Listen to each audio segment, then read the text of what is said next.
Well, hello, kind individuals that take time to listen to this show. We appreciate you being here. Welcome to the Speed Street Podcast. I am at home. This is the first time that I think I've recorded this show at home in a long time. It feels good to use a mic again. It feels good to have just, a proper background. I'm not locked in a Chevy simulator pod. If you don't know me, my name is Connor Daly. I drive the number 76 Juncos Hollinger Racing Chevrolet in the NTT IndyCar Series. There was a motor race over the weekend, and we found out how many people watched it. So we're going to talk about that. There was definitely a ton of people who watched it at the track. So we rebounded from Iowa very strongly with fantastic crowds. If you look at the crowd in the paddock, you'd think IndyCar is booming, and it is, because it's just... We love the Toronto fan base. I mean, even Friday, Friday I signed more autographs in the paddock than I did the entire race weekend at Iowa. So, for sure, that was tough, but also just great to see a lot of youth at the Toronto race. Love to see that. Young race fans, that's good.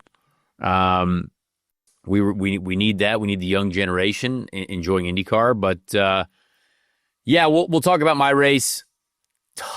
Brutal one, but we're excited to get to the next two here. The next two road courses should be better for us, a little bit better surface for our mechanical package. We'll talk a little bit about that and what the differences are between machines. But Chase, you went to Toronto, and I believe that is your first time going to Toronto. I would actually love to hear your thoughts on it. I looked like you had a great time taking in some of the street sights, some of the track activities. What do you think of Toronto? Well, like you said, it was a rat race. We did last week's episode from a Walmart parking lot. I did, at least, because I was coming back from getting my passport. So, doing all that in the nick of time to make this trip, I would say that my first out of the country trip was it was different, but not really different. That was the first time you've ever been out of the United States? Correct. Yes. Oh, wow. All right. Yeah. So little boy from Louisiana, never really left the States before. Nice. I went on a cruise to the Bahamas, but I don't really think that counts. That doesn't count. Yeah. So the whole process was, it was neat getting to go through customs and whatnot. But yeah, I've had some friends that live in New York that have told me a lot, like, oh, you got to go to Toronto. It's like a mixture of like Chicago and New York. And I was like, okay, cool. So I get there, and I can definitely see that from like the buildings, the architecture around the city, and how big the city is itself. So, but it's like an alternate dimension of America. It's like the best way that I can describe it. Like it's very American, but not. It's just you don't see a McDonald's at like every corner. Thank God. Yeah, right. So it's like a lot of local spots, very unique, artsy area, which one of the areas that I got to check out was West Queen West, and that place like stole my heart. I love like artsy culture areas. It kind of reminded me of like a uptown New Orleans blended with Brooklyn, like certain parts of Brooklyn, New York. So I spent a lot of time in West Queen West, me and my wife did. And it, the race itself, the race area was really cool. I think it's really neat how much housing is just in skyscrapers in Toronto. Like that's pretty neat to me, because typically in America, you see skyscrapers, that's business. Like here, it's like homes. So that was pretty cool. And then, the food was actually really good. A lot of culture. We went to a Latin American festival that was going on after the race on Sunday. And they had a lot of like really good food from all over the world, different cultures. So nice. Got to celebrate that. So all in all, Toronto definitely going to be going back to Toronto in the future to do a little bit more sightseeing. But for my first time there, I will say that Canada, I wouldn't say it was a sorry trip by any means. I heard that so much. That is a very real thing, by the way. The sorry. So yeah, I love it. Hockey, obviously, that's a lot. That is a lot of Canada. You're right. Yeah, they had an Indy 500 pinball machine at a pub by the baseball field, by the Rogers Center. So got to do that as well. So shout out to me and David Land. I beat him in pinball. So that was fun. Love that. Yeah. Well, that's great. I was honestly very, very curious to see what you thought. I mean, Toronto is always such a fun city to go to. There's just, the food is fantastic, the vibes, a lot of great energy there, great race fans. I mean, the fans there are just so passionate about motorsport for sure. And the city, although the traffic is horrific, I will say traffic, very bad. Not as bad as Atlanta. Unless it's Saturday or Sunday morning going to the track. That is a beautiful drive to the track because there's no one on the road at like 6 a.m., 7 a.m. But my gosh, getting back from dinner, even on like Friday night, getting back from the track on Sunday, actually Saturday night as well, going 3 miles, I believe, took an hour and a half. So that was a really difficult journey. Could have walked faster, but it is what it is. A lot of people, bustling metropolis. There was a baseball game too over the weekend. There was baseball. Yeah, there were baseball games. Yes, but yeah, it was a wild one. I really appreciate the folks that showed up. We can real quick go through the race results. Let's just dive right into the race. By the way, this week on the show we've got Rinus Veekay. Now Pato O'Ward has won too many races, so we can't have him on the show anymore. He's won the right amount. It's time to have an exciting member of the podium, Rinus Veekay, doing absolute wonders in that Dale Coyne Racing car with Mike Cicerelli, Michael Cannon, the Mike shows over there. Two incredibly smart Mikes.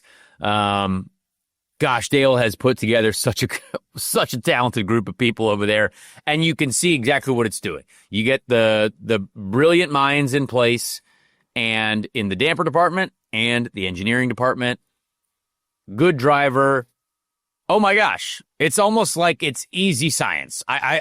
This is 1 + 1 = 2. I mean, this is the easiest math I've ever seen in my life. It's so not hard to do, but a lot of teams seem to miss it every now and then. So, really, really happy for Rinus and that team, that whole organization, and obviously Kiffin Simpson on the podium as well. Wild. Kiff Dog. I don't even know what to say about that one.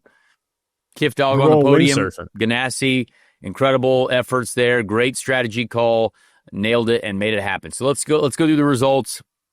Pato O'Ward wins. And didn't he just tell us that he sucked at this track? It was his worst track. He literally just was on our show, and here he is a winner now. So that's wild. I don't know if any of us had him in our picks. I don't believe we did. All of our picks actually were wrong. Our entire podium was wrong. Did you pick Pato? I don't think so. I didn't pick Pato. No, I think that we all went all Andretti. Yeah. We were using too much of past statistics. And not telling the future. The 2-stop strategy for Kiffin and Rinus worked wonders. I did 3 stops, and that did not work out for me. There were several others that did 2 stops, including Alex Palou and Christian Lundgaard. But Kiffin Simpson, Rinus Veekay, obviously starting 2 completely different spots. Rinus started in the top 10. Kiffin started just outside the top 10. But they made the strategy work like an absolute charm. So Pato, Rinus, Kiffin, Colton Herta was 4th. Colton Herta looked really good all weekend long, obviously, but he was not on the right strategy. Marcus Ericsson was 5th. Great bounce back race for Marcus Ericsson. He really needed that. He's been having a gruesome year, and just goes to show that Andretti are the kings, really, at street courses, essentially. Although they did not win, they finished 4th, 5th, 6th, which is strong. Kyle Kirkwood, obviously, 6th. He had a lot to say after that race with he said it was a lottery. So, yeah, sometimes these IndyCar races are. Graham Rahal, 7th, solid for him. Callum Ilott, great result for the Prema Racing team in 8th.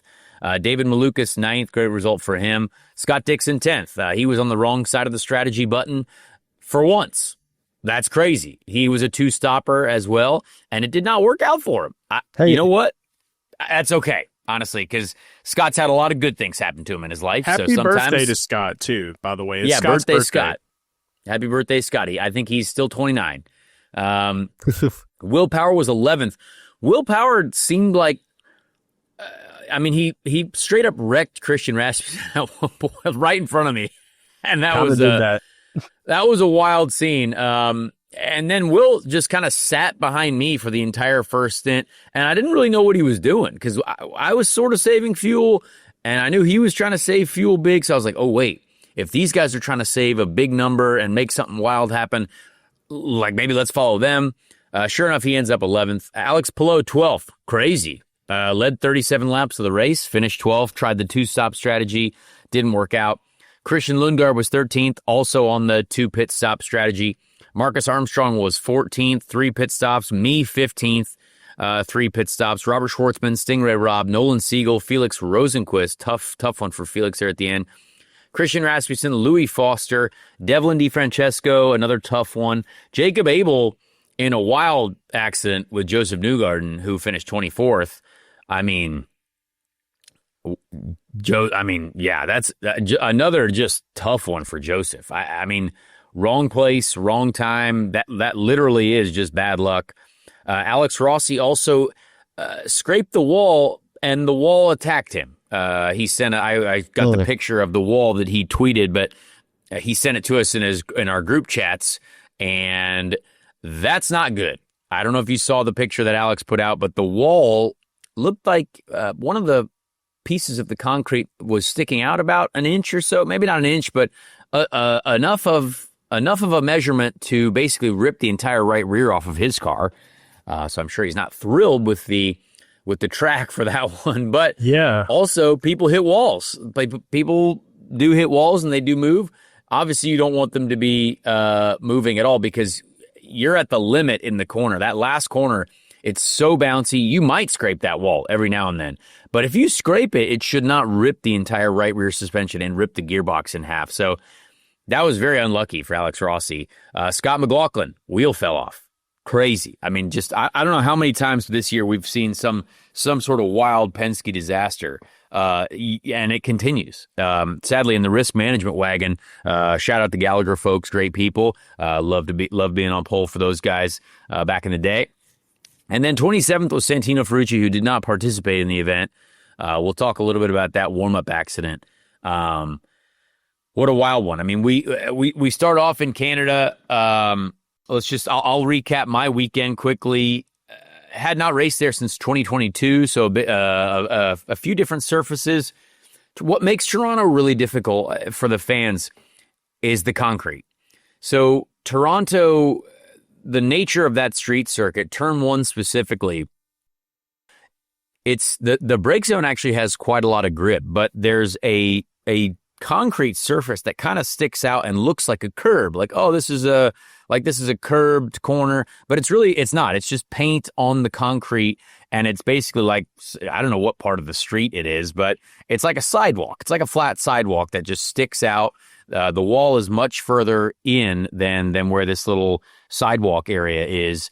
And turn one is difficult because you get a lot of confidence on the brakes because it's tarmac. It's actually much grippier surface. And then when you get to that concrete, it's very slippery. So you try to carry a lot of speed in, and then you feel like you almost hit water in some cases when you hit that concrete, and you'll see a lot of cars getting loose as they come off that apex because it's just a different surface. And so turn one is quite a challenging corner. And the same thing is in turn three. So turn three, you brake really hard, really aggressively, and there was a whole new bump on the brake zone to turn three, which was crazy. The first few laps in practice, it felt like you could feel it in your spine. The car was hitting the ground so hard, they had to repave it overnight, and that was bad. Like, that was I would say going into the weekend, we should not have something that aggressive in the brake zone of the highest speed straight on the track, because that was, I mean, almost chassis-worthy damaging bump if your car was too low. I saw asphalt coming up off the ground. There was one clip on television where they were just showing the asphalt ripping up, and I'm like, are they gonna like put a caution out for this? Like, what are we doing? And nothing ever happens. I don't know. I saw a little bit of that in turn four, but turn three was so bumpy that obviously you saw several cars running wide in the practice sessions. So that was a strange one, but you also get to turn 3 and you have that same surface, the concrete surface right at the center. So you have a different balance a little bit going in, then right at the center, and then coming out of the corner because you're back to the tarmac surface. Same in turn 4. Turn 4 is very bumpy, very bouncy going in. You go from tarmac surface, regular, somewhat grippy surface to the concrete, curb, all kinds of stuff. So the track is really challenging. It's the same thing in turn 8, same thing in turn 9. Turn 10 and 11 are a consistent surface, but very bouncy. So there's a lot that is thrown at the race car. And specifically in our situation, that is our worst case scenario for our current package. We really struggled at Detroit, obviously. We really struggle when the track has very little grip on it. The first practice session, the Andretti cars that produce a ton of mechanical grip on bad surfaces, on low grip surfaces, they do very well initially. It takes us the entire, first 2 sessions and qualifying to at least get near the pace because we need the rubber on the track. We need the grip. And we still, honestly, our program, I try to give people the knowledge to make their own decisions, but this is very similar to a situation I was at ECR. And no one believed me then, obviously, but I outqualified both of their cars. So guess what hasn't been fixed over there? The same thing. It's a struggle. And, to try to find the damper grip, the mechanical grip, the damper program, that's where it all come from. That's where it all comes from. And, Connor's terrible at road courses. Well, I don't think Alex Rossi is, and I don't think Christian Rasmussen is. And, those guys are still struggling a lot in qualifying at a lot of street courses and road courses. Now, occasionally there's a couple, decent ones here and there, but they should have those because they got $40 million worth of investment in their program. So a little bit more than our program, but these types of things are common in the teams that are a little bit smaller and are still working on that program. And we are working on our program. I would say our guys are busting their butts. It was a really hard week with the fire and recovering from all that stuff. But we certainly, we certainly have our areas of where we know we need to develop for next year. And, I certainly hope I can be around next year to take advantage of kind of the direction that we know we need to go, the areas that we know we need to fix. But where the mechanical grip is produced is on the least grippy surfaces. That's where you need it the most. You can't rely on your wings. You can't just rely on tires. Guess what's also more difficult when you don't have quite as much mechanical grip as maybe some of the Andretti cars, the Ganassi cars? Well, you don't have tire life. Tire life is also a much more difficult thing to produce when you're just purely not producing as much grip. So those are the things that we kind of struggled with all weekend. Now, I will say the team, they made a great effort in kind of throwing some big changes at the car for qualifying. We were 0.2 of a second from transferring, which was from being 2.5 seconds off the pace at the start of the weekend.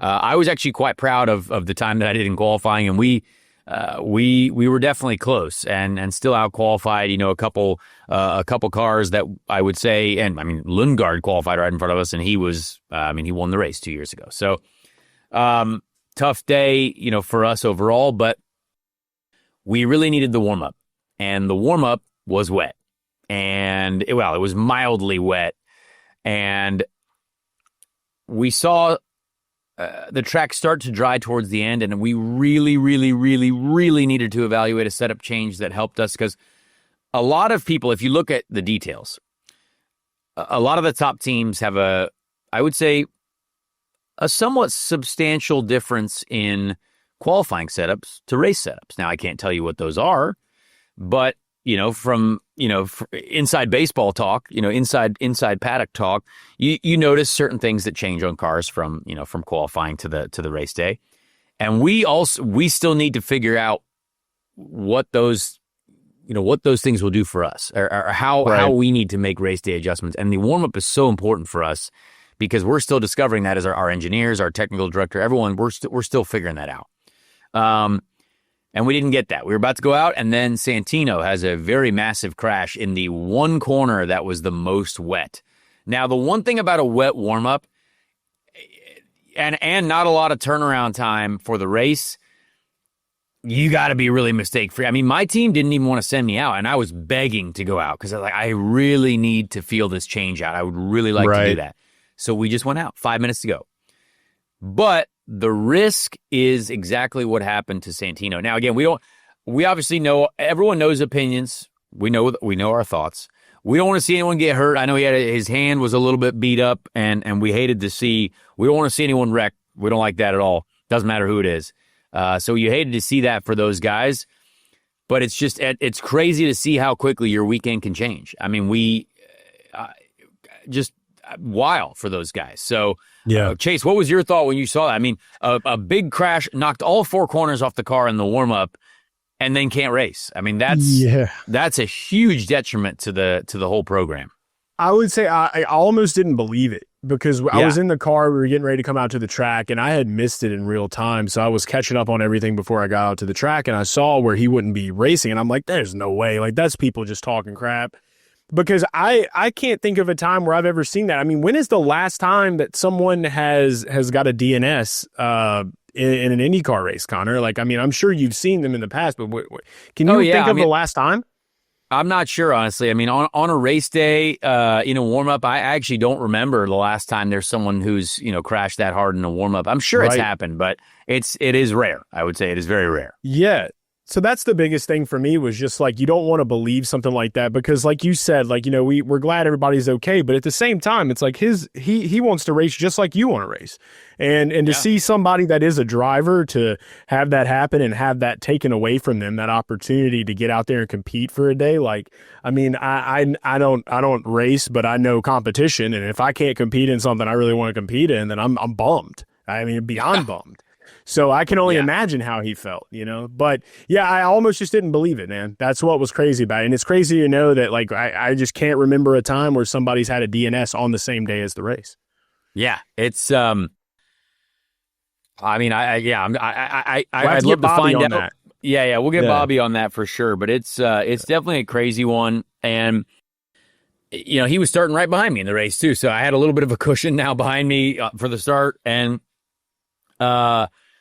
getting into the race.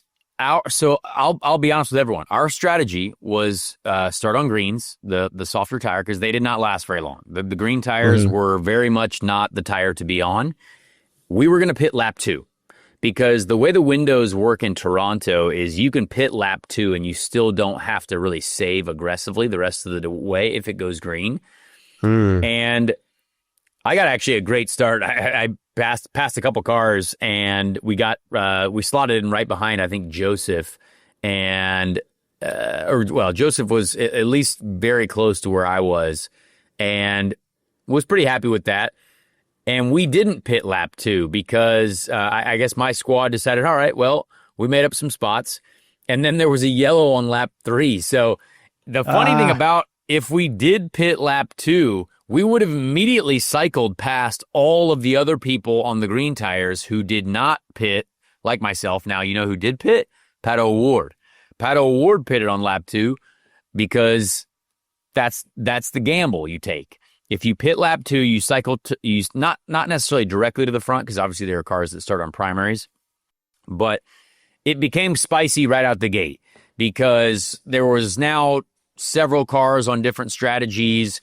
We were on the primary tire. Basically, almost everyone was on the primary tire for that first restart, and settled in and just started going for it. And the way the yellows then started playing out, it was very much a gamble. There were several people on differing strategies, several people trying to make fuel numbers work, several different people. And kind of made it exciting. I had no idea where I was, honestly, in the race most of the time. Yeah. Until we cycled to the front after the very, very long yellow for Joseph and Jacob Abel. The very, very long yellow, when we cycled to the front, we were on a little bit of a different strategy. Obviously, because Rinus and Kiffin, they cycled to the front because of their strategy choices. And we also did as well. But I was on a different one because I had pitted. I was another pit stop, ahead of those guys. So when we cycled to the front, we had to make 2 very long stints happen. And that's always been very difficult for our program, our package, the way our car produces grip, the way we deliver grip into the tire.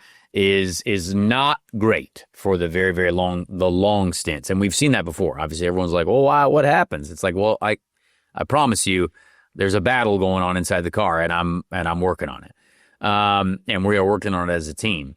You're riding a bull, dude. We did not have the pace, clearly. I mean, that's open and honest. But we were going to try to make the strategy work of doing one more stop. And there were several people who had to make still the same stop, but didn't quite have to save as much as we did. And, you know, and Rinus and Kiffin also had to save too. And credit to those guys. Hondas do a little bit better on the fuel mileage, so we'll give them that. But Pato was able to. Pato was on a little bit of a different strategy as well than me, but somehow us three cycled forward. Pato started coming through the field, and I had an issue actually when Pato was trying to pass me. I had an issue with our hybrid switch. So we have 12 different hybrid modes on a little spinny wheel on the dash or on the steering wheel, and it's right next to my left hand. So at Toronto, it's so bouncy that my hands were like, your hands are like bouncing off of the wheel sometimes. And I had actually switched my hybrid regen off unintentionally. And so I actually lost 2 spots because I had to figure out why I wasn't regenning. And then I was like, oh my gosh, the hybrid switch had changed. So now I'm going to try to move the hybrid switch down to my other hand because we can't have that happen. We have to have that on the right side.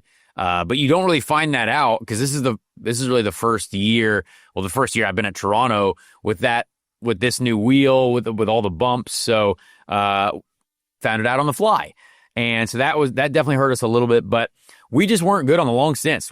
That's just not it. Like we just don't have to make a bigger fuel number. So to give people, I'll try to describe this in as detailed as I can. So the art of saving fuel. So when you want to save a bigger number of fuel, you got to lift very early, completely off the throttle. But to not lose as much time, you got to brake later and make that brake very short. So that means obviously if you're gonna save fuel, you don't want to lift and brake at the same point because you're going to go in slower. So your whole strategy is, all right, I'm going to lift at the 500 meter board. Normally I brake at the 350. Well, now I'm going to brake at the 250, but that means the brake distance is much shorter, and your time on the brake is usually much shorter because you want to still carry the same rolling speed. So for me, so for me, our car, the way we generate grip is by being on the brake pedal. You know, trail braking. I keep the rear underneath me with the brake pedal. So when I shorten the brake distance and you have to do it very quickly, it makes the car definitely a little bit harder to drive for me, but we had to make the number. So either way, we were struggling to just produce enough grip to fight those guys, everyone behind us.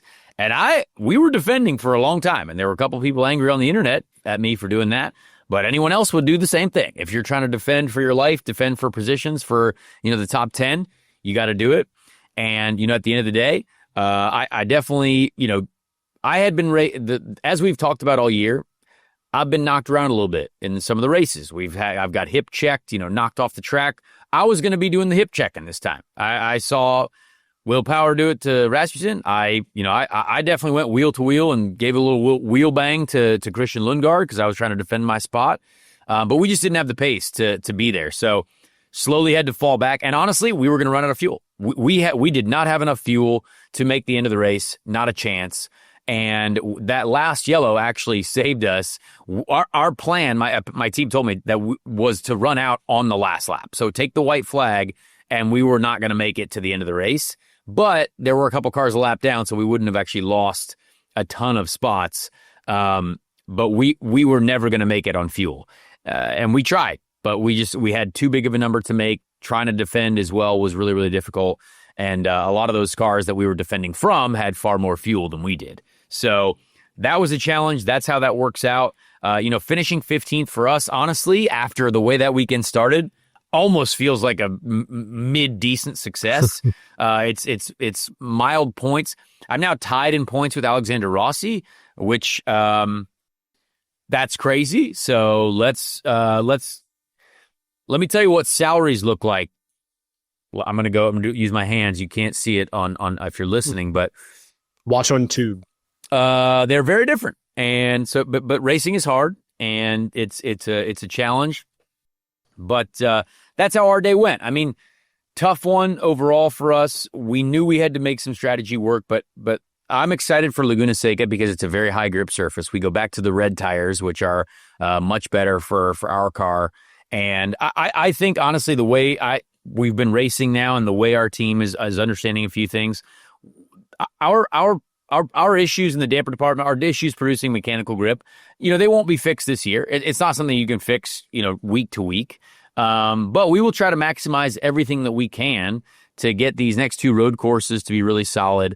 And then obviously the final 2 races on the ovals. I mean, we just want to let it rip. We want to have 2 wins. We want to leave on 2 dubs. We know that we've got strong cars there. But yeah, that's how I thought. That was my race. So Chase, I want to get your thoughts on obviously some of the race activities. Give me your highlights. Give me what you thought was crazy about it and what you were thinking as the strategies were playing out.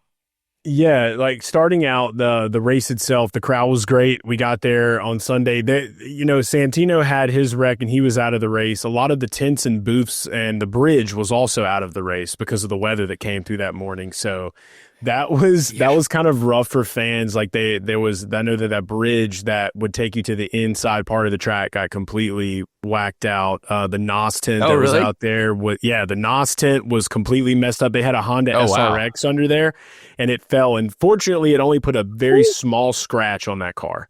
So thank God for that.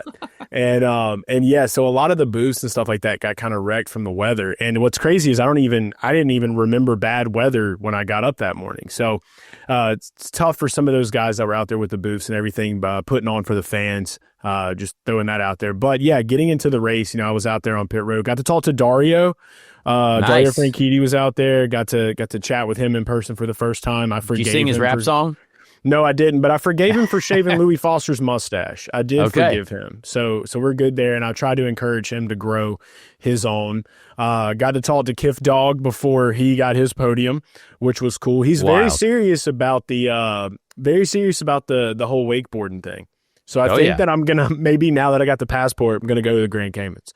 I'd like to follow whatever protocol he's living right now. It's very, very impressive. I mean, it's just their the funny thing is I was following him for the first into the race, and we weren't doing anything. I mean, we were just kind of driving around, and these races just change on a dime.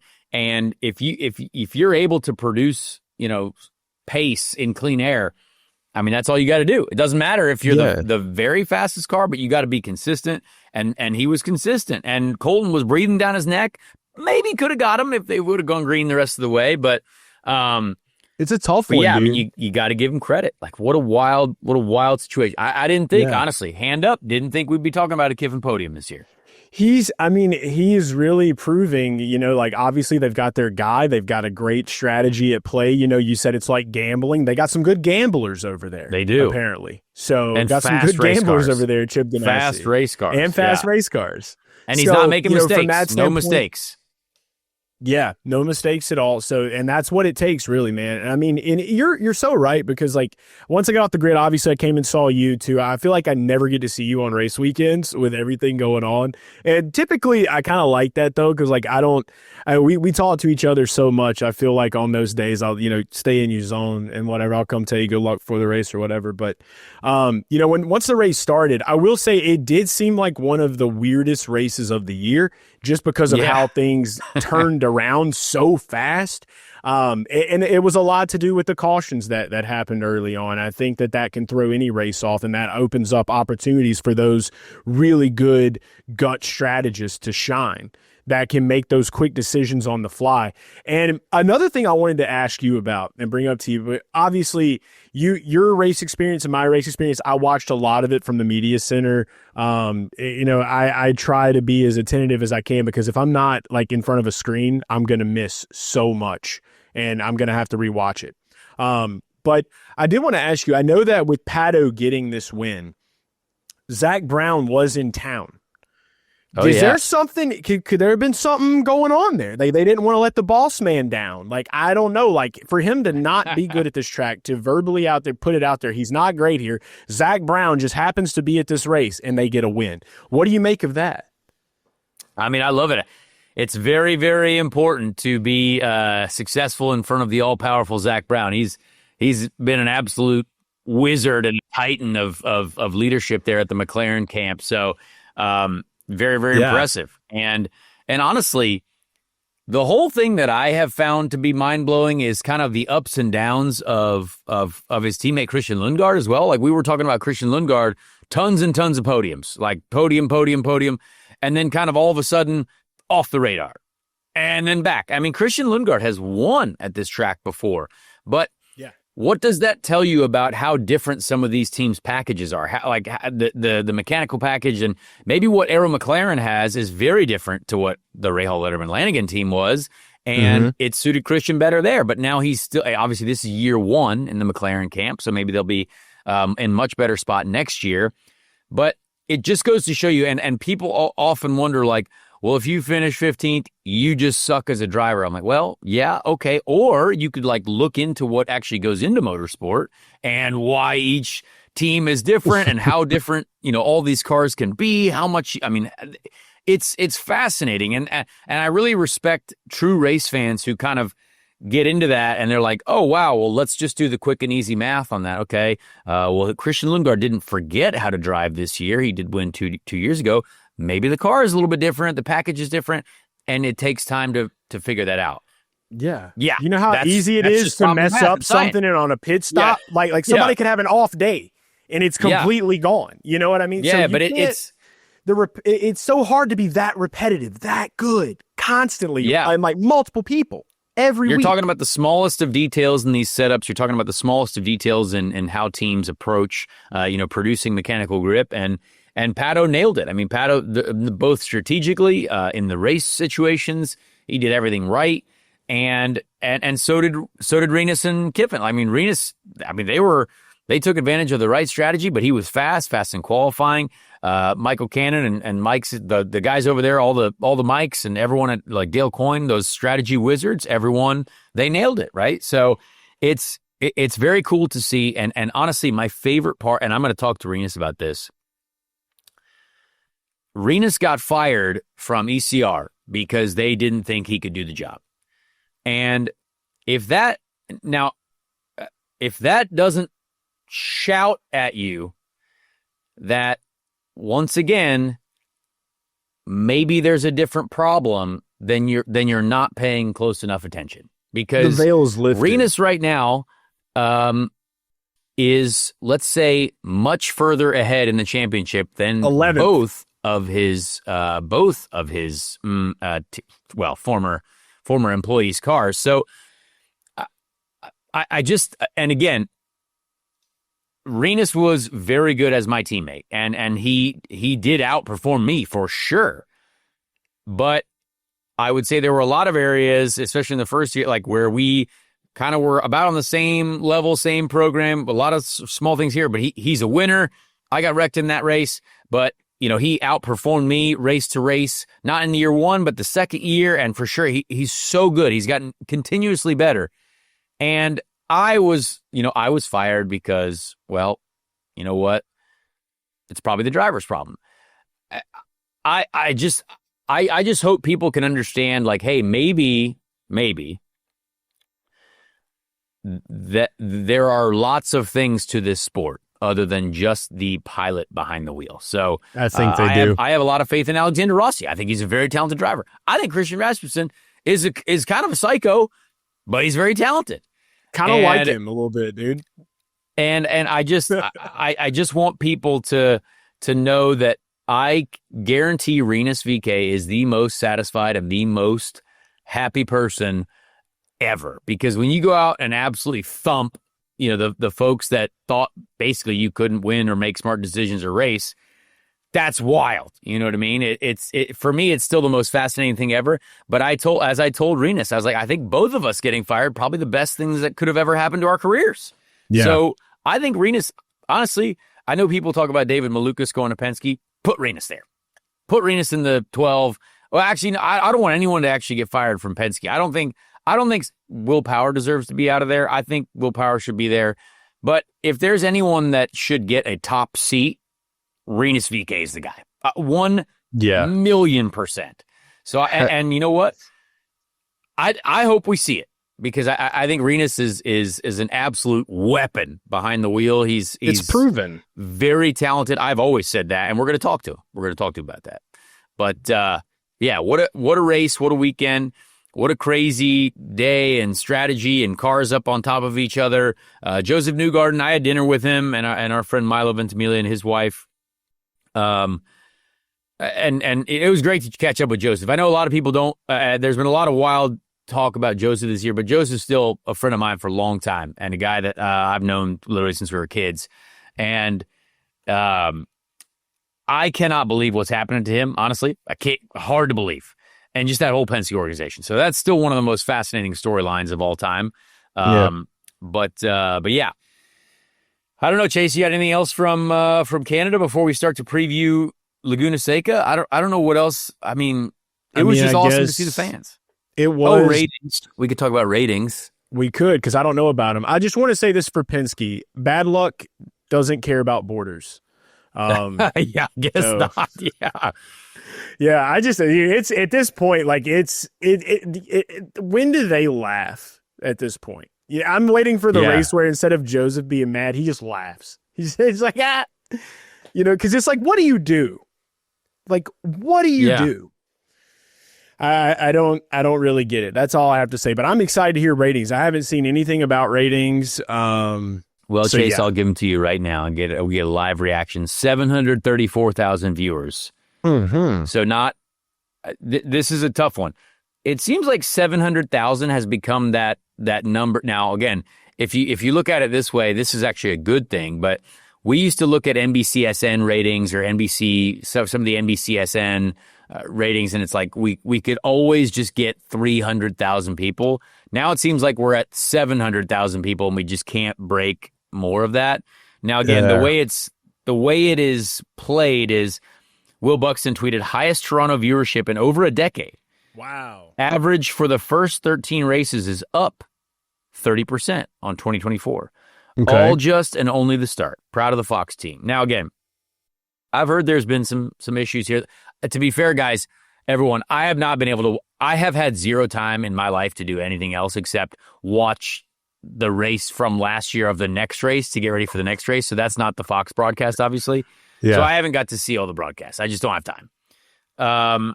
But I've obviously heard here and there of small issues, but I sat next to their entire team of folks at the Toronto airport, actually, as well. Went home, and they're working their butts off. I'm not gonna lie. There's a lot of small technical stuff that I think people don't realize how difficult it is to make work, and I do believe that you got to remember that it's year one, and everyone wants it to be like this well-oiled machine, and it's got to be perfect already.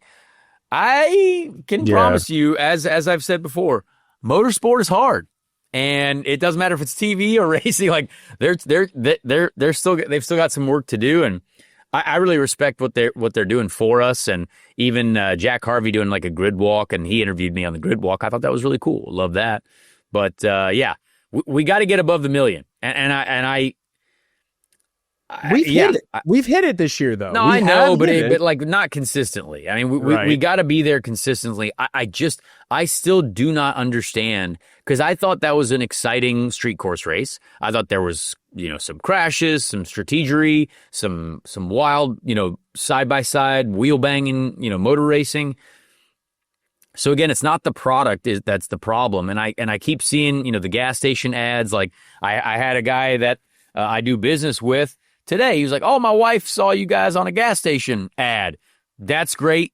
Maybe that's still, maybe I still wish that there was more on the YouTube side, more on the, social media side, where I think there's a ton of people. I just saw this wild stat actually today that YouTube is still the most viewed platform of like any TV situation, like whether it's Netflix, Paramount, anything like that. YouTube is still the highest viewed just thing. And I would love that every video that I click on every day on my television is a YouTube video. That's all I watch, really. I don't watch Netflix as much. I watch live sports. Not live sports. I watch the Pat McAfee show. I watch Pokemon stuff. I watch racing on YouTube.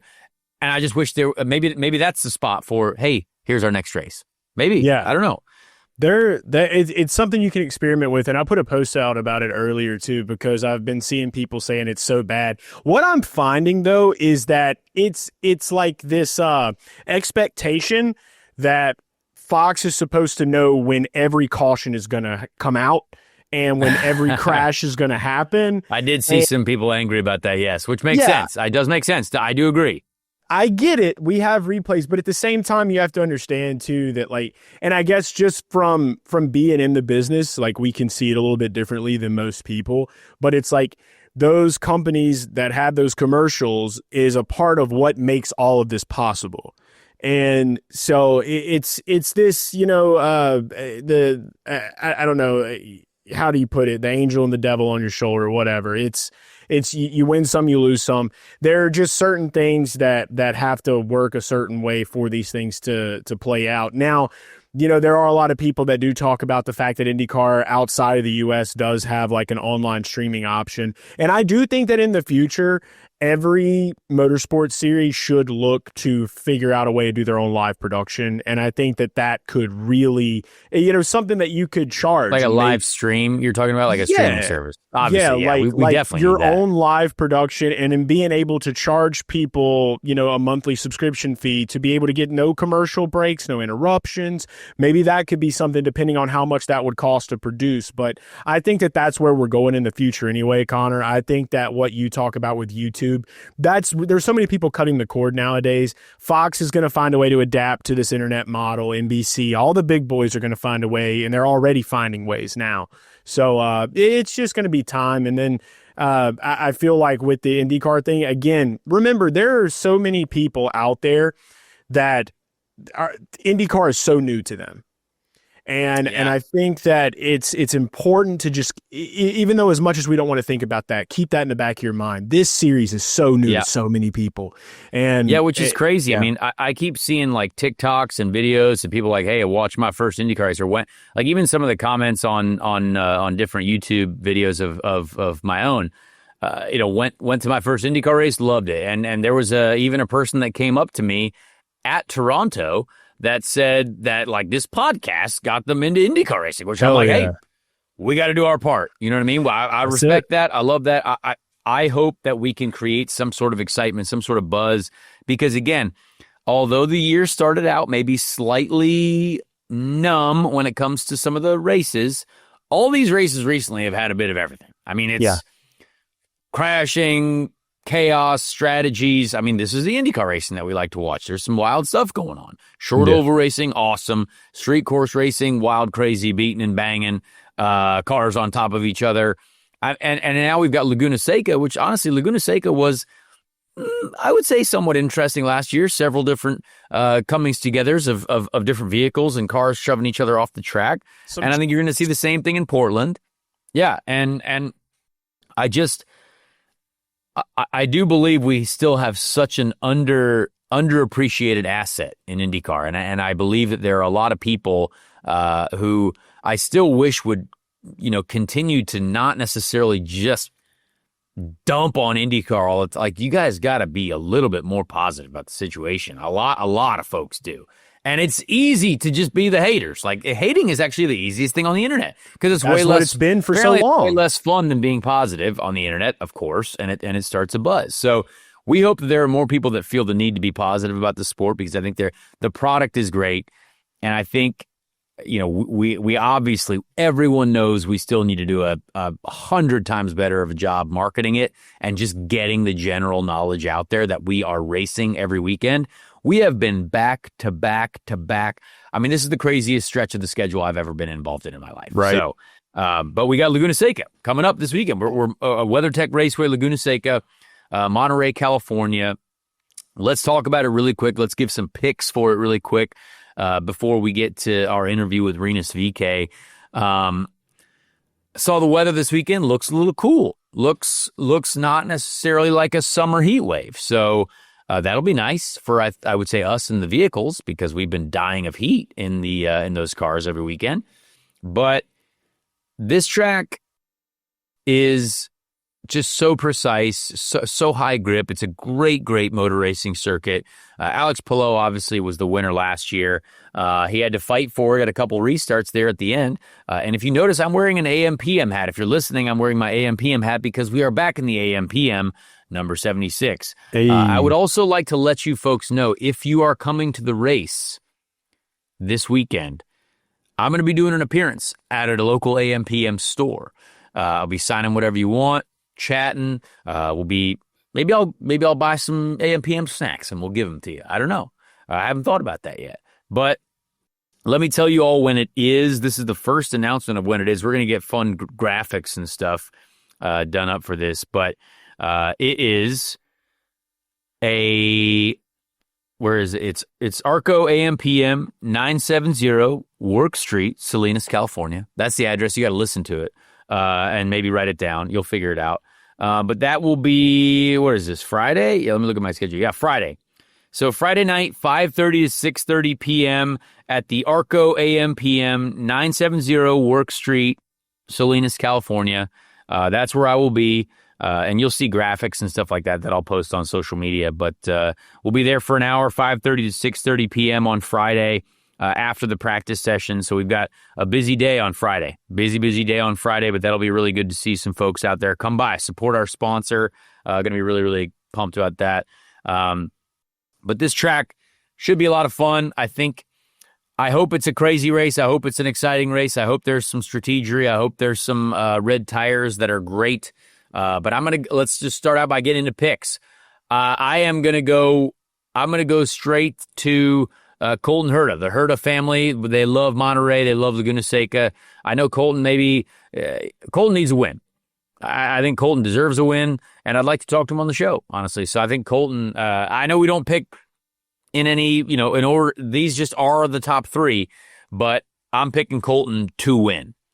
Yeah, I feel you on that. I saw Colton at the airport, by the way. We were ordering the same food place before we left, so it was good to finally talk to old Colton. We were getting us some poutine before we love left. It. Yeah, delicious. So I'm going to go with the teammate. I'm going to go with Kyle Kirkwood. I think he's going to have a bounce back week this week. He definitely knows he wants to stay in the fight.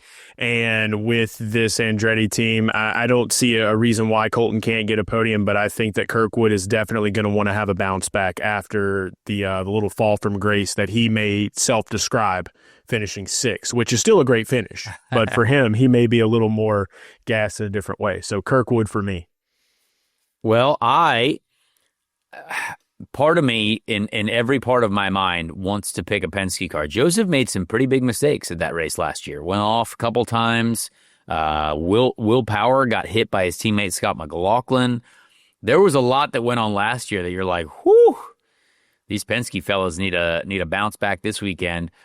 But I don't know if I can do it. I don't know if I can pick after all these weekends. You have to think at some point it will go right for those guys. It's a it trap. has to.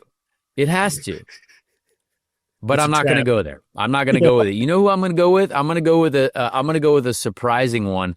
I'm going to go Marcus Ericsson. I'm going to go Marcus Ericsson on the podium somehow at WeatherTech Raceway Laguna Seca. Okay, all right. This is just a fun pick. I'm going fun picks. Yeah. I don't pick with my head because if you pick with your head, it should be Colton Herta, Alex Palou, and Pato O'Ward. Those are the logic picks, but I'm not going to go logic. Okay, I try to do a mixture of logic and gut boy. So, I will say this. We've got Andretti sewn up now. I was actually going to be going in the direction. I'm going to go Christian Lundgaard. Okay, that's a good pick. Now that Pato has got, 2 wins in the last 3 weeks, Christian wants to join in on the fight. Everybody was talking all year long about how is Pato falling off? Is Christian Lundgaard the new guy at McLaren? Now Pato said, no, says I. He comes back. I'm telling you, Lundgaard is going to have a good race here. We like that. Great pick. Go in there. I like that one a lot. Honestly, now I'm mad that I didn't pick Christian Lundgaard. All right, I'm going to go with a continuous. Alex Palou is not going to be on the podium once again. I think there's going to be a slide, a continuous slide.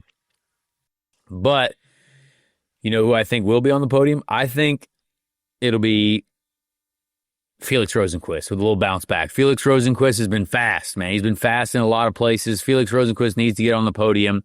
I think this spot shouts Felix Rosenqvist. That's going to be my top 3. Okay, I'm going to finish this out. I have to have a Chip Ganassi car in there. I'm going Scott Dixon for a birthday weekend celebration. All right, that's what we're doing. Some about the birthdays, they bring a little extra spunk to the week. So there you go. I did talk with him this morning. I know he was getting some sim time in, so he's preparing. He's ready. So what do you and Scott Dixon talk about? I'm just curious. What do you have? You know, the last conversation that we had, we talked about Nintendo racing games.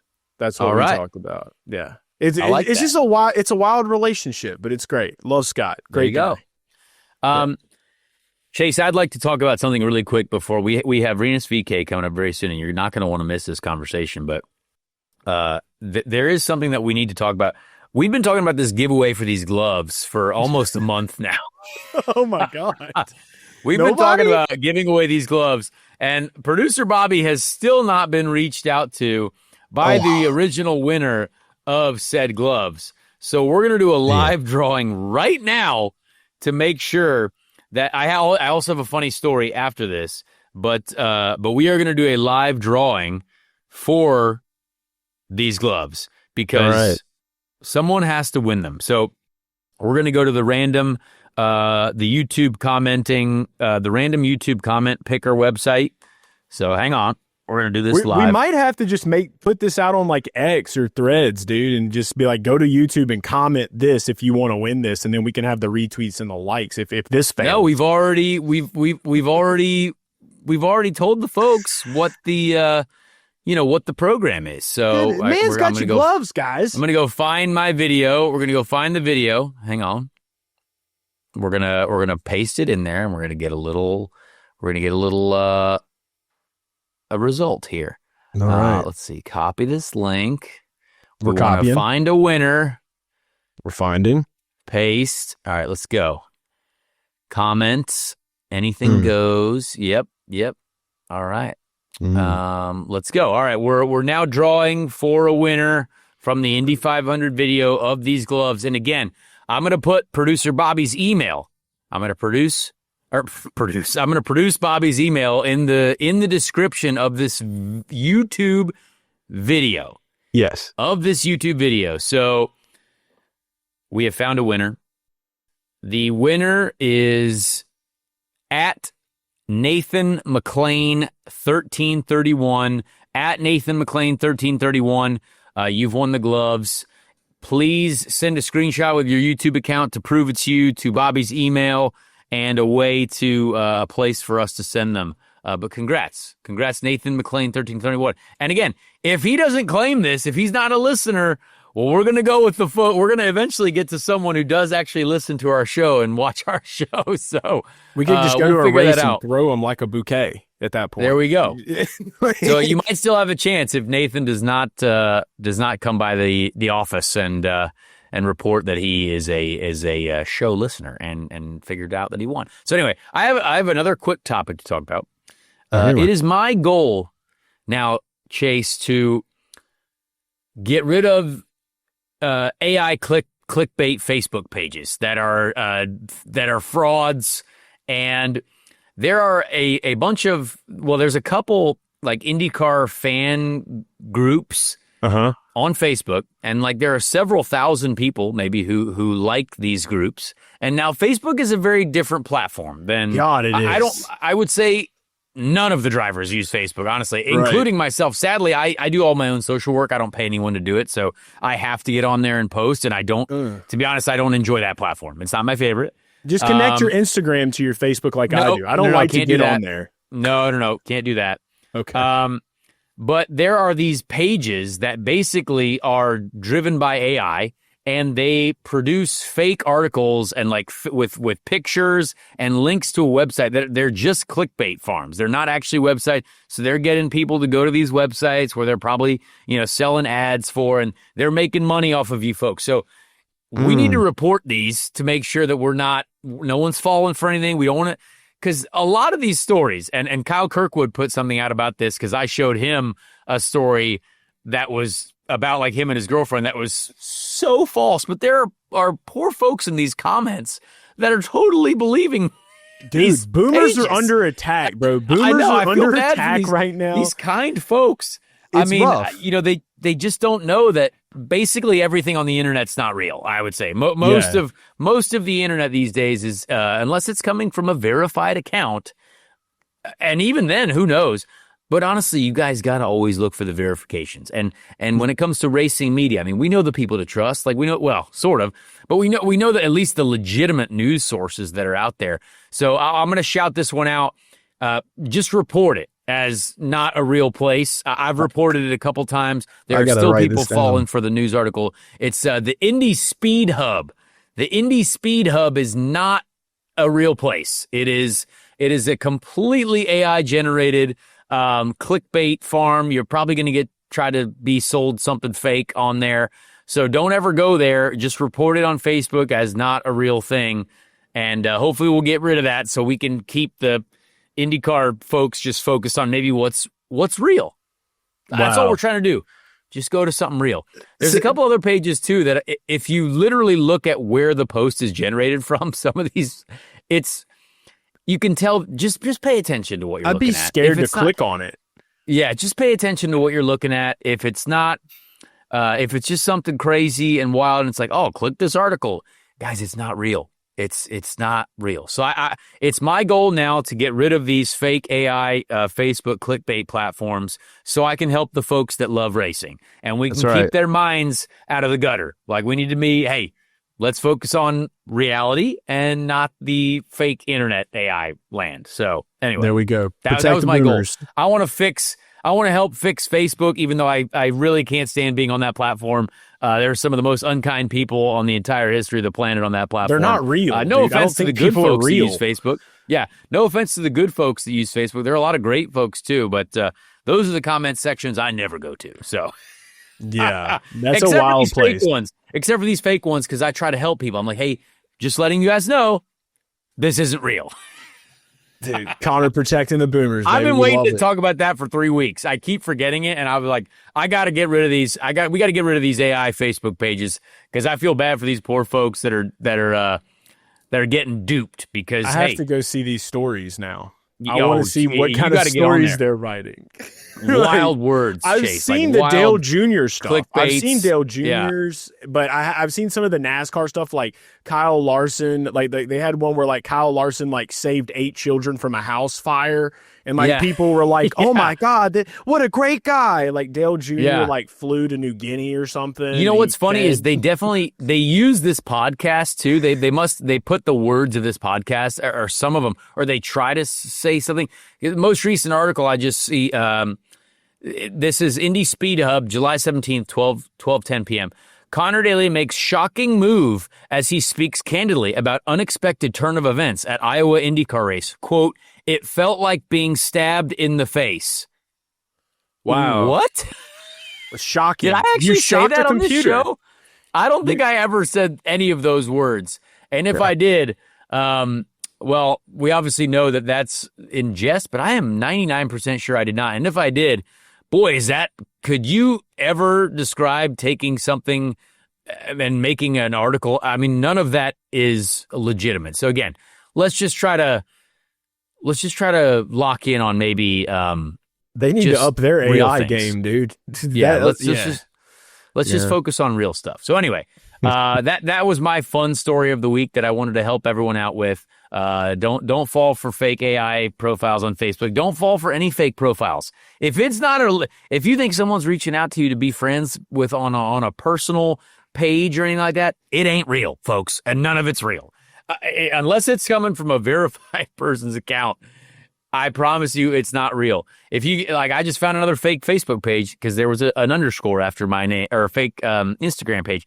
Guys, just take 10 more seconds. That's probably not real. All right, we'll ignore it. It might be. Maybe they're offering you $1 million if you can help them, get out of a certain precarious position. Guess what? That's not real. So we're gonna help out. We're gonna try to help out if we can. All right. With that, let's get to a very, very serious and important guest. Rinus Veekay. Folks, this week we have another new guest, finally. I mean, this person has been on our show before. This driver has. A very talented young person, former teammate of mine. Finishing second over the weekend in the Honda Indy Toronto, the Ontario, his manufacturer racing championship of the world in Toronto. We'll go with that one. Great strategery, great racecraft, great everything. Rinus Veekay, great job, buddy. How are you? How are we feeling? Thank you. I'm feeling good. That was it was nice. It's been a while since I've been on a podium. So yeah, it's been 60 races. I hear you have the record of 100 races, but yeah, it was long enough for me. Is that really a record? I hope not. That's a I terrible saw it record. by it. You had exactly 100 races. Oh, that's awful. Well, congrats on doing that. I have so many questions because I feel like this is such a wild, year for you. And there's been highs and there's been lows and there's been wild moments. There's been moments of, oh, Michael Cannon's here. You know what I mean? Like we got Michael Cannon on the team now. What has it been like? I want to go first to that. You've got a guy by the name of Mike Cicerelli there, who's very famously known, I would say, in our paddock as a great damper guy. He's been at a lot of great teams before. And Michael Cannon, who is obviously a wizard. He's an alpha wizard. He was my engineer my rookie year. One of the smartest people, I believe, in the paddock. What has that been like for you to experience? Has that almost been like an inspiration to kind of work with guys at that level? Yes, it has been. I mean, definitely, before Michael Cannon joined, we had Ed Natman finished fourth, and Barber had two top tens with him there. So we started out really well there, but we were very up and down. We didn't have a lot of info to rely on, and I think when Michael Cannon showed up, he just brought us consistency, just something, a threshold of this is where we need to be, and we won't be shit. And that's kind of been the strategy. Yeah, it's been good so far, yeah. And then, like, obviously, honestly, what it's like to struggle in this paddock as well. Because of the ECR situation, there were definitely many times, whereas we both had struggles of weekends, and they are still struggling. You are far better than they are in the championship, like a long way. But I just want to know how that feels, because it's got to feel good. You were obviously put in a tough spot. And again, I'm sure I would say, again, all those guys, the mechanics, great people over there. There are a lot of great people over there, but it has to feel good to be almost forced out of this game, but to be then now, I would say, probably in an even better position than you've ever been in before. Yes, I think it's been the best move of my career. And, well, I was kind of forced into this, so it's been awesome. It's been really fun. It feels really good when things come together and when things work out. So that's, it's been a really tough off season. It's been a pretty cool story to be the last guy signed and then get a podium here in Toronto and already be tied for my season with most top tens with 7 right now with 4 races to go. So not bad. Not too bad at all. Yeah, I actually said, I did say in this show earlier that if there is a seat open at any of the top teams, there's no one else who deserves it other than you. Because I believe that's, and now again, I'm sure Dale Coyne doesn't want to lose you now. I mean, he's got his guy, but at the end of the day, you want to win championships, you want to win races. I mean, that's why we get into this game, and you're still a very young dude.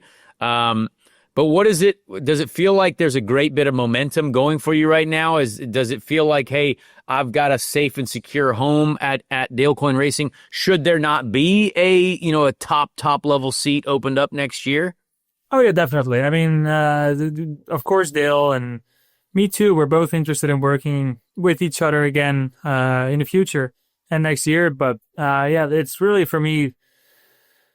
I need to see what my options are right now. My stock has been pretty good, so it's gone up quite considerably. So, I'm hearing some chatter around, but it's still, for how early it usually gets, it's still not really really clear what the silly season is going to bring.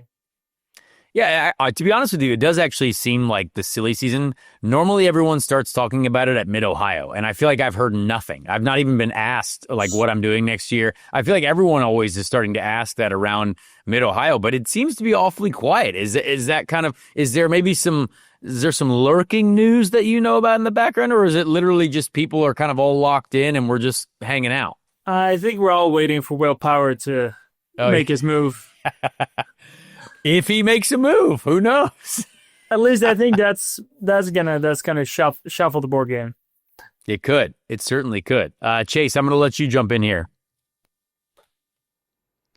Yeah, so going into this race weekend, I just mainly wanted to know: was there anything different about this race going into the weekend that maybe you guys did differently at the other street courses this year? Well, I mean, the inspiration we got from this setup was basically based on Detroit, which was the first weekend that Michael Cannon showed up. We qualified 7th, and then we had a mechanical issue after a few laps, so we never really raced with that. But we knew we could qualify well. We've been moving every race in between Detroit and here, but we've been starting in the back. So the goal was to qualify well and kind of do what we've always done and beat people's strategy, and that's what we did. And things need to work out. You got to get a bit lucky, but I think the philosophy there was really good. Yeah, and we talked a little bit too about like how strategy is so important. You got to have a good gambler. How good of a gambler is Dale Coyne, by the way? He seems to like he did a really good job on Sunday. Oh yes, he's a good gambler. We've got a good group because he's not the only one making the decision there. We've got Matthew Nelson, who came over from Spain. He is an American, but worked there for a while. He has a lot of brains about strategy, fuel consumption, all that. And of course, Michael Cannon there. They're all working together. And if he doesn't like something, he just doesn't tell me because he's the guy that talks to me on the radio. So I think that whole group, there's some chaos behind the scenes going on, but they always make the right decision. Love that. It is kind of wild that you and Kiffin did have the pit lane incident with one of your guys, and then now both of you are on the podium. That was kind of a wild moment. Yeah. It was cool to see. It's wild how life works out. Actually, when we were on one of the restarts, it was you leading, Kiffin, then me, and I was like, what a weird top three this is. This is kind of the craziest thing I think I've ever seen. I was nowhere near going to be able to keep up with you guys, but it was very fun to see. And honestly, Rinus, you had a big moment on one of the restarts in turn 11. I got to say, you looked more sideways than I think I've ever seen a car, so great job on saving that. Do you remember that moment? Oh, yes, I do. There's been a lot of them, though. I think everybody was crazy loose that race, just probably because of that thunderstorm, that rain that washed all the grip away. But I saw a lot of people being caught out by that. And also, I kind of really remember whenever was the last time I led a restart, so... That was up there. Yes, that's a good point as well. It probably felt great. It certainly is much clearer. That's what I realized. Awesome. Yeah, it was cool. Yeah. It was cool. That's pretty cool. But no, I think all things together was just a weekend where everything came together, and they have to be at a street course. But I think with the strategy we went, we could kind of move and adjust on the way. So, what do you think about all that's gone on with? Like the big names, like the Penske guys, the drama of this year's IndyCar season. You've obviously had Alex Palou just kicking the crap out of everyone. But other than that, I mean, it's some people's worst seasons ever. There's drivers scattered all over the place in the championship. And, you're having a solid year overall. What is your reaction to kind of how, first of all, what's been going on at Penske and what's been going on across the whole championship? Yeah, it's been crazy. I think, I'm ahead of 2 Penske cars in the championship right now. I'm 11 points behind the best, so it's kind of weird. It's also a lot of bad luck and just things happening, and you get into cycles of I've had so many races of strategy working out and things being good, and things can turn around for a while like that too. So. it's kind of all over the place, but it's I think for those guys, it just kind of sucks. Yeah. But Yes, it does. I think we've Big time. both been in those positions. Oh yeah. And Yeah, it's hard to recover from that. Even, I think I was sixth in the championship when I broke my collarbone in 2021.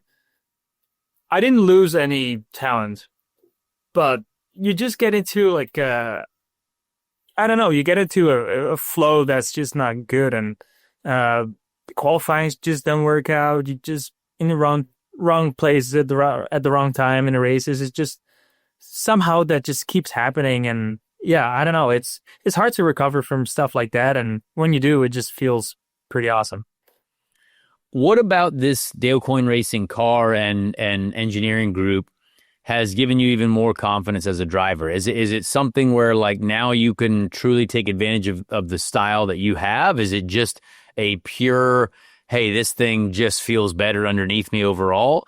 What do you think, without giving away any secrets, what has been the best, I guess, assist for you as a driver that's kind of taken you to another level? Well, I think it's a few things. So, we have a very basic package. Like we have dampers that anyone can buy, even if you're not an IndyCar team, I'm guessing. But you can have one on your shelf if you want. I'm gonna go get some. I would like to go get some then. That's basically what we have. But we really keep it simple, and we understand our package really well compared to other teams that have their damper packages and their whole programs, and it can be confusing. Then the other thing, I think for me, my dragging style, the Honda just really, fits what I do, and it makes what I do look better than it did in a Chevy. And then I think one other thing is I'm so busy with the car that I'm not consistently looking at data overlays and stuff like that, and you start over pushing at that point where I don't really know what other people are doing, so I just do whatever comes to me best and what looks to me best, and I kind of trust my instincts instead of overanalyzing stuff. That's really interesting, honestly. That's cool. I mean, you definitely have the funny thing about the damper side too is although they might be basic, sometimes the basics work, right? Sometimes they do. And when you've got a guy like Mike over there as well, who can kind of fine tune with the basics, what you've got, that actually could be more helpful than diving deep into something that might actually be kind of out of left field. So that the basics are sometimes really important, people say. Yeah, no, it is. And it keeps, in the end, it's just a car with four wheels, and we got to try to make it better. And, I think with Mike Buchanan, it just really, he knows exactly what he needs to do. And for me, I just need to guide him. That's my thing. He knows what to do when I have a certain issue, but, we're brainstorming a lot. We're doing a lot of stuff outside the racetrack, also strategy to make it all make sense. And it does. I love that. Well, Chase, jump back in here. Yeah, one thing you said that really interests me is that you're very instinctive. I love I call it the gut boy, using your gut for everything that you're doing. And that kind of leads me in just to kind of want to pick your mind a little bit. Like, is there anything that you do off the track to help you prepare to like maybe try to get to what Art and Senna described once as like that flow state where you're driving and you just become one with the car? Like, have you ever had that experience? What was that like for you if you have? And what does it take to get there for Rinus Veekay? Oh, yes, it does happen. Usually when you're leading a race, you get into that flow state, you get into hitting your marks, and you don't make any mistake. I had something similar in Toronto where I'm leading the race, I'm fuel saving, but I'm still getting great lap times. And, every apex I hit is same every lap. But for me, I mean, I've done so much racing in my career. I've done 93 IndyCar races right now, I think. Nice. And A lot. I'm 24. So that's, for me, it takes up so much of my time that outside of the car, I just like to relax. And, I watch a lot of races, look at that. But in the end, I just, I got to be comfortable in the car, and I'm just really relaxed. I don't do anything crazy. I'm not on the simulator all day trying to fine tune what I have, but I just rely on my experience at this point. Do you meditate at all? Not really. I feel like working out is kind of meditation for me. I just don't think about things. I just think about the way it needs to go up. So yeah. That's it. That's honestly it. That's what it is. Well, it's stuff like that. Just I know that if we can just go out in nature, do something, anything to keep a mind off racing for a day, especially in this back to back kind of schedule we're in. I think that's really important. Awesome. Yeah, it's crazy right now. As we look at these final 4 races coming up, what do you think are the highlights for you guys? Obviously, I feel like there's been some struggles maybe on the short ovals and some of those packages, but you've got Laguna Seca and Portland, which I'm sure you'll be strong at. Are those kind of the 2 highlights coming up for you? Yes, I think all of them. We know what to do coming to those places. We tested in Milwaukee, which was our sacrifice to not testing in Iowa. So I think we're going to be really strong there. That was a good weekend for Coyne last year too. So I think that might be a highlight of ours. I hope so, because I love that place. So, and I haven't been on a podium on Oval yet. So that's, you know what to do there. So I'll just kind of ride the Highline with you. I think everyone's going up there now. I don't think it's. I'll take the lone line then. Whatever. All right. Well, that's fine. I mean, I feel like we talked about this on the last show. I feel like everyone's getting more brave now. We see the Highline working, and there are more and more drivers going up there. What do you think? Yeah, it's true. It happens, but the Highline session helped with confidence. You kind of you've already done it. You don't just go into something like a wild boar. A wild boar. Yeah, that's most of my life on ovals. That's how I try to live life.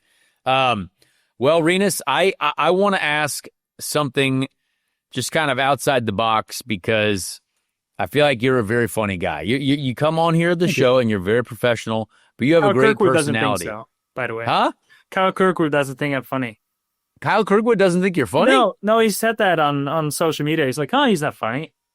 That's a P4. What do you think? P4 funny. He must have bad humor. P4 funny. No, I think Rinus, when you get Rinus going and you get him talking about some things that maybe he doesn't know about because he's a foreigner, that's kind of funny. I feel like sometimes you get into some subjects and maybe some words that you don't know about, and it's funny. Yeah. I think you have a great personality. Yeah. Thank you. Makes you feel better. What has been this year? There's been some scuffles. There's been some on-track contacts. Maybe some people have told me to punch a certain person several times. Have there been any moments where you have decided there's a person that needs to be punched in any of these motor races so far? At times there's just been some tomfoolery going on. Oh yeah. Would you like to explain more? Maybe like who it's with, or maybe there's some moments. It is just certain moments. I haven't had any hate. There's just been some, like Axe Hills. Just come on, man. This is stuff like that. I don't know. He's not giving us any names. Darn, it's a shame. I was hoping for names. Can you give us initials? Everybody had his Christian Rasmussen on the outside squeezing you stuff. He's still a friend. He's still a good guy. That's just how he is on the ovals. And I've had what was it? Devlin moving 60 times in a straight line, stuff like that. But I think I've been pretty good. I feel like all my races have kind of been fuel save races, so I never really stayed out of the scuffles. People, yes, exactly. You stayed out of the fights. Yes, smart. Honestly, guess who never gets in fights? Scott Dixon. Actually, no. Will Power did try to fight him at one point. That's but that was practice. So that's true. That was practice. You're right. That was very funny as well. We need to have more of that in IndyCar racing. Do you think? Well, I don't know. We got to get more people locked in on IndyCar racing, and maybe it'll take a fist fight to happen. I don't know. I hope not. I think our racing is pretty good. I think the racing's been pretty good lately. Yeah, I don't feel like I will get into any scuffles though with my wife doing what she does. That's true. Yeah. Yeah, your wife would probably literally like just destroy us all, not like punch us in the throats to where we can no longer breathe. Yes. Yeah, I mean, it just makes me feel bad. I told her if it ever happens, just make me make the first move, please. Give me the opportunity. To see your wife absolutely lay someone out on pit lane would be one of the funniest things and probably the greatest things to happen in the IndyCar history books. I would love to see it. Rinus making a move, and then all of a sudden, whoa, bang. And then, oh my goodness, the VK family has made their move. That would be the equivalent of like Kyle Larson's wife chugging the beers. Like that's what that would be. Yeah. Just a team moment. I respect that. I love that. Exactly. All right. Well, Rinus, we're racing this weekend at Laguna Seca. I hope to see you on the podium there. It'll be a difficult one, but hopefully share the podium with you at some point this year. Great job. Very cool to see. Lots of celebrations. I chatted with your parents for quite a long time, actually, at the airport going up to Toronto. I had a lovely chat with them. So, yeah, congratulations. Great work for your team. Thank you. And we'll see you this weekend. All right. I'll see you there. I have one more thing before you go. Okay. Would you consider yourself having a mustache right now? I'm kind of looking at you. It does look strong right now. Yeah, it does look a little. Kind of looks like you might have a mustache, Rinus. Yeah, don't bring it up. Yeah. Okay, you're in now then. So my wife wants me to take this off and just really have a mustache. Okay, I don't know. Really? I don't know. I'm going to just say this then. If you, right now, at the way that your facial hair appearance looks, great facial hair, by the way it looks right now, you may be officially entered as the only other driver to challenge Louis Foster in the IndyCar Mustache Championship. Do you accept the bid? Man, it could look good, Rinus. It could look good. I might do it. I don't know. I've done it before. I need to look into it. You kind of have it right now. You just have a little 5 o'clock shadow with the stash. So I kind of feel like you're in now. 1 foot. 1 foot. I One foot? Oh, 1 foot. I need a bit of confidence. If I told you there was a trophy, would you do it? What? If I told you there was going to be a trophy at Nashville for IndyCar Mustache Championship, would you do it? All right. Sure. Let's go. All right. He's in. I love that. Louis has some competition now. Yeah, I respect that. All right. Well, Rinus, we appreciate you and your potential mustache. It does look like it is brewing up there very nicely. Thanks for being on the show. Thank you. Thanks for having me. We really appreciate Rinus Veekay. Good young energy. Once you get him going, he talks very professionally and he's got these, very strong answers. And then if you get him going and all of a sudden he talks about his wife starting to punch people in pit lane, that's the Rinus we got to get out more. He's very funny. Great personality on Rinus and very, very talented driver. I think he deserves a top seat, whether that's Ganassi, Andretti, or Penske, or McLaren, either one. All right. Well, you guys all know where to go this weekend. Sunday on Fox, 3 p.m. Eastern. 3 p.m. Eastern on Fox. Be a friend, tell a friend, have those friends tell 20 friends, and then have those friends, those 20 people tell 10,000 people, and we'll get to 1 million viewers. It's easy, very simple, just word of mouth. That's the best advertising we can do at the moment, so let's keep it going. But people got to watch IndyCar racing, dude. It's really cool. Like, this is crazy. It's cool to like IndyCar, so let's do it. All right, let's get to a very, very, very special segment, an incredible segment that we just enjoy so much. And it's called the Ricky Treadway Random Indy 500 Driver of the Week. The greatest event of its kind has never been run on. Let's meet the drivers. Who will make up the field?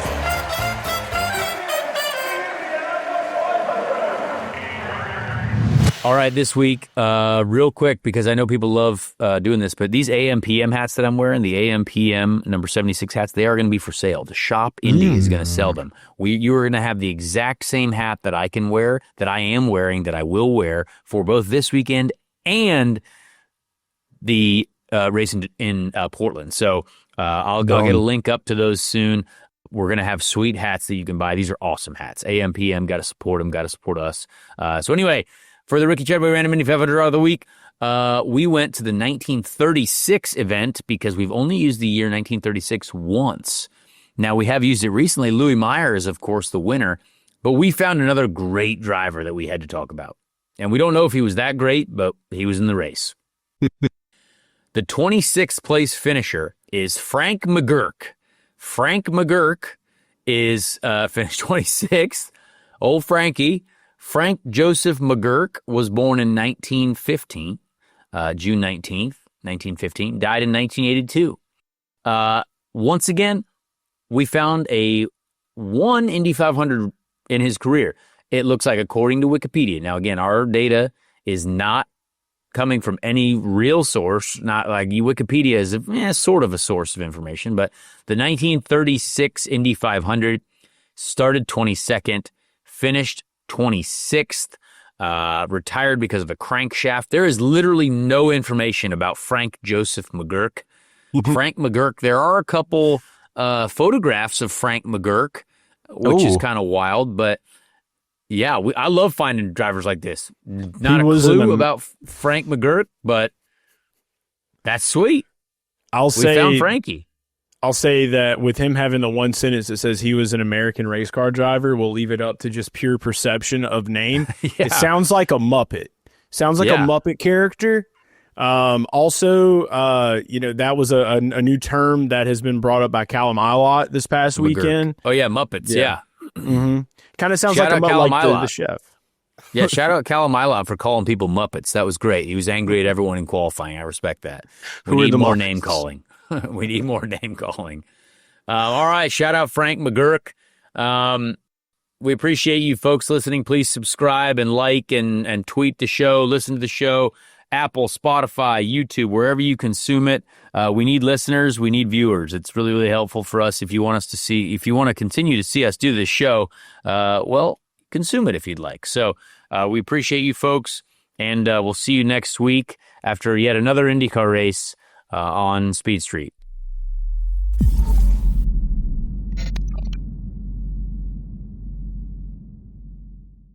Hey everyone, Connor Daly here. Please leave a like on this video if you did enjoy it, and also subscribe to the channel as well. That would be very helpful. Be a friend, tell a friend. Thank you so much for the support, and we'll see you on the next episode of Speed Street.